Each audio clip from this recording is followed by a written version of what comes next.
Hi, I'm Dennis Phillips, and welcome to Everyday Reloading and Shooting.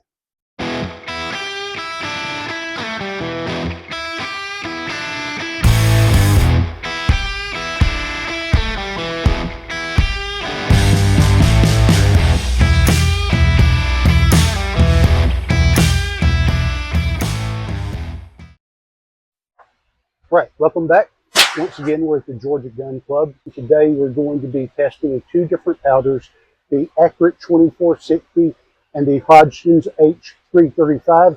We'll be shooting charge weights on these from 22.2 to 23 grains of powder, and we'll be shooting the 73 grain ELD match bullet on all of these. Today I'm shooting my Tikka T3X chambered in Remington 223, mounted in an NDT Orts chassis with an Arkin 6-24x50 rifle scope. As always, you're welcome to enjoy the music while I fast forward through my shooting, or you can skip forward to the results that follow. Shooting at 100 yards.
All right, these were kind of a mixed bag. Let's bring them in, take a look.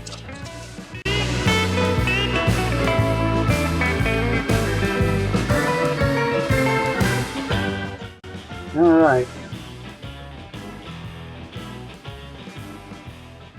It looks like the Accurate 2460 performed the best in kind of the mid-range here in the 22.4 to 22.6 range. And the H335 did pretty well at 22.8. I know this was a flyer. I pulled this one. I remember that one. This, I think that was just how that one grouped. All right, we will take these home, measure these, and get back to you with the results. So stay tuned. All right, welcome back to the channel. I've had a chance to measure and analyze my groups, so we're going to talk about the results here. Again, we're comparing two different powders. We're comparing the Accurate 2460 and the Hodgdon H335. These are both double base powders, meaning they are made primarily of nitrocellulose and nitroglycerin.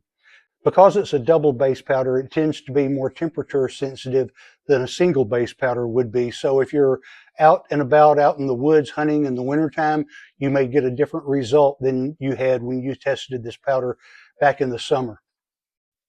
Also, these results are somewhat unimpressive, and I almost expected that. Nevertheless, I wanted to test this powder with this bullet, which is a 73 grain ELD match bullet. These two powders are number 92 and 93 out of 170 on the Hornady burn rate chart. Relatively speaking, it's a fairly fast burning powder, and they kind of performed almost as expected. I got a couple of fairly decent groups out of these, but for the most part, I have found that a fast burning powder like these tends to prefer a lighter bullet, whereas your slower burning powders tend to prefer a heavier bullet.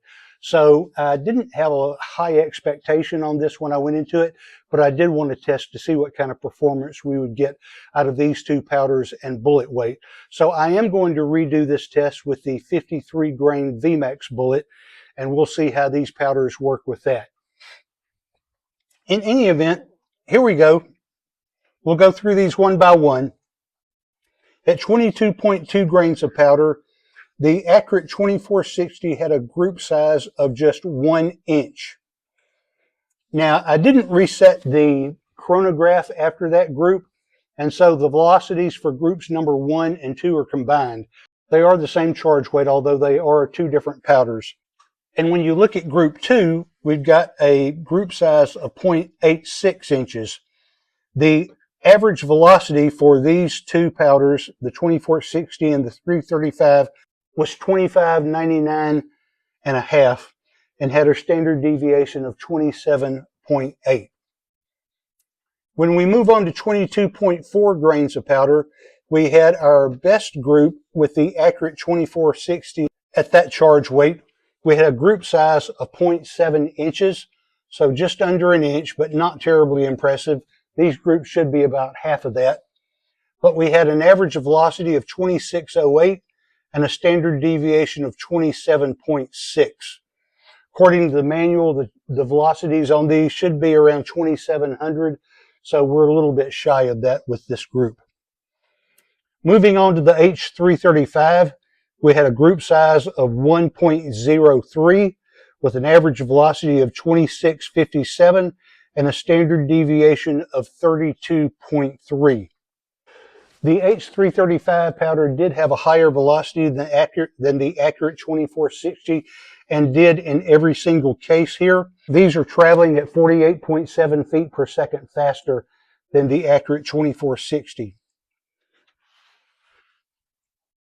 Moving on to 22.6 grains of powder, the Accurate 2460 gave us a group size of 0.75 inches with an average velocity of 2662 and a standard deviation of 20.3. The H335, on the other hand, had our second worst group of the day at 1.38 inches. It had an average velocity of 2681 and a standard deviation of 16. At 22.8 grains of powder, the Accurate 2460 gave us our worst group of the day, which was 1.56 inches. We had an average velocity of 2668 and a standard deviation of 17.8. The H335 had our best group of the day at 0.73 inches, and it had an average velocity of 2671.5 and a standard deviation of 26.7.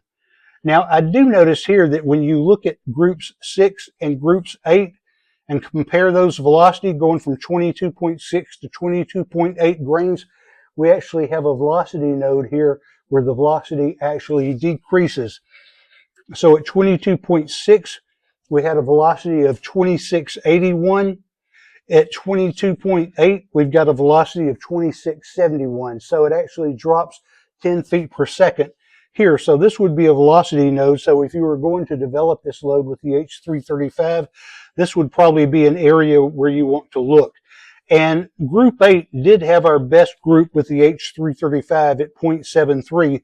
So that might be an area where you could develop somewhat with neck sizing, possibly with bullet seating depth, perhaps even the powder charge. So you could have some potential right there at that charge weight or around there. Moving on, group number 9 with the Accurate 2460, we're shooting 23 grains of powder.